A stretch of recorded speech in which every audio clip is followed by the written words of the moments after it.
$130,000 tayyor joy Urganch shahri katta yo'lni bo'yinda desam bo'ladi.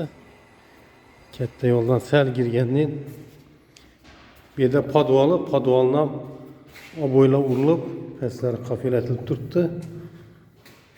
Bu dalanda ham polni podval bo'lgan. Bellardan polni aboy urilib turibdi. Podvaldan bog'a chiqiladi. Bu yerda stenli katyollar bera qo'yilgan edi. Mana shu podvali. Arka taraflara polni zo'tilib turibdi, mer tayyor bu. Hozir ichini ham ko'ramiz. İçlerini ham zo'r etib tayyorlab, döşab ajoyib etib qo'yibdilar yerni. Yana şu zinadan çıkılады.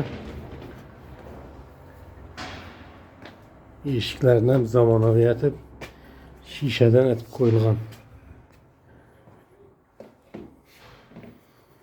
Uyga girgandan o'ng tarafda rakovinasi aytganimizdek uyni ham yeri tayyor.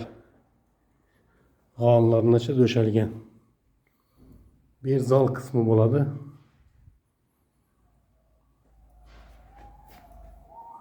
Zaldan çıkkandan so'ng bu yerda ikinci etaja chiqadigan zinasi, bu yerda kuxnyasi, bu yerda yana bir xona, bu yerda sanuzel. Kuxnyalar ham bu yerga kafeler urilib turibdi. Vajlariga mebelni qo'yib, bu yerdan bog' taraf ham chiqsa bo'ladi. Aytganimizdek bog'lar ham yeri tayyor bo'lib turibdi. Zinalar ham zo'r so'tilgan, uni ham ko'rib o'tamiz hozir. Bu yerda yana bir xonasi birinchi etajda. Bu yerda sanuzel. Sanuzel bu yerdan bor birinchi etajda, ikkinchi etajdan bor. İkinci etajdan ko'rib chiqamiz. Uyda zo'r etib did bilan zo'tilgan. Chiqqandan bu yerda bir xona, bu yerda yana bir xona, bu yerda sanuzel, bu yerda yana ikkisi bor, ikki xonasi. Zalning üstü zal bo'ladi. Joy 100% tayyor. Bu yerda yana bir xonasi.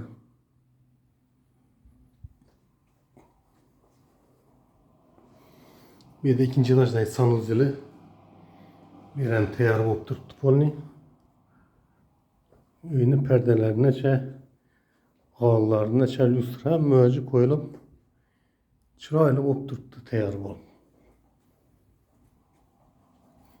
Ko'rpa döşekingiz bilan gelip yaşayverasizlar. Bahası $130,000. Mo'ljal Raycenter MTS.